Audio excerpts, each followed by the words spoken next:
നമസ്കാരം, ജന്മഭൂമിയിലേക്ക് സ്വാഗതം. ഡൽഹി മുഖ്യമന്ത്രി അരവിന്ദ് കെജ്രിവാളിനെ ജയിലിൽ വെച്ച് ബിജെപി കൊല്ലാൻ ഗൂഢാലോചന നടത്തുന്നുവെന്ന് ആരോപിച്ച് ആം ആദ്മി പാർട്ടി ഇപ്പോൾ രംഗത്തെത്തിയിരിക്കുകയാണ്.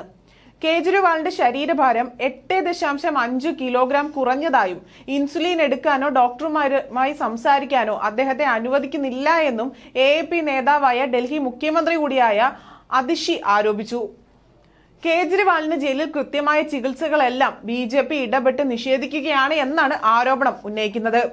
കേജ്രിവാളിനെ ജയിലിൽ തന്നെ നിർത്താൻ മാത്രമല്ല അദ്ദേഹത്തിന്റെ ആരോഗ്യം ഇല്ലാതാക്കാനും ഗൂഢാലോചന നടക്കുന്നുണ്ട് എന്നും വധിക്കാനുള്ള ഗൂഢാലോചനയാണ് നടക്കുന്നത്. കേജ്രിവാൾ നടപ്പിലാക്കിയ ക്ഷേമ പദ്ധതികൾക്ക് മുൻപിൽ പിടിച്ചു നിൽക്കാൻ കഴിയാഞ്ഞിട്ട് അദ്ദേഹത്തെ വ്യാജ കേസുകളിൽ കുടുക്കി ജയിലിൽ നിർത്താനാണ് BJP ശ്രമിക്കുന്നതെന്നും അതിഷി ആരോപിച്ചു.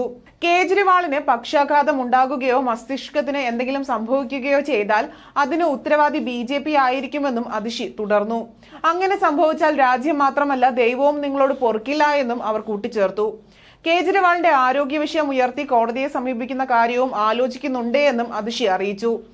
കേജ്രിവാളിന്റെ ആരോഗ്യനില വിശദീകരിച്ചുകൊണ്ട് ഡോക്ടർമാരും അതിഷിക്കൊപ്പം വാർത്താ സമ്മേളനത്തിൽ പങ്കെടുത്തിരുന്നു.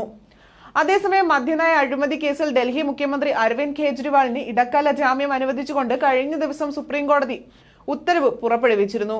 എന്നാൽ പിന്നീട് അത് തള്ളി. ഹർജിയിലെ വിഷയങ്ങൾ 3-അംഗ ബെഞ്ചിന് വിട്ടുകൊടുക്കുകയായിരുന്നു ഉണ്ടായത്.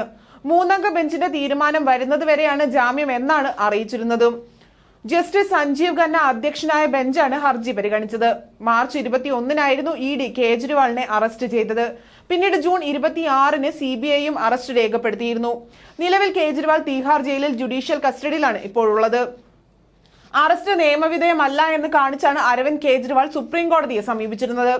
മുൻപ് കേസ് പരിഗണിച്ച് 2-അംഗ ബെഞ്ചിന് തീരുമാനമെടുക്കാൻ കഴിയുന്ന വിഷയങ്ങളല്ല ഉള്ളതെന്ന് ചൂണ്ടിക്കാട്ടിയാണ് 3-അംഗ ബെഞ്ചിന് വിട്ടത്. കൂടാതെ മുഖ്യമന്ത്രി എന്ന പരിഗണന കൂടി നൽകിയാണ് ജാമ്യം നൽകിയിരുന്നത്. എന്നാൽ തനിക്കിനി മുഖ്യമന്ത്രിയായി തുടരണോ വേണ്ടയോ എന്ന കാര്യത്തിന് അരവിന്ദ് കെജ്രിവാളിന് തന്നെ തീരുമാനമെടുക്കാമെന്നും കോടതി അറിയിച്ചിരുന്നു.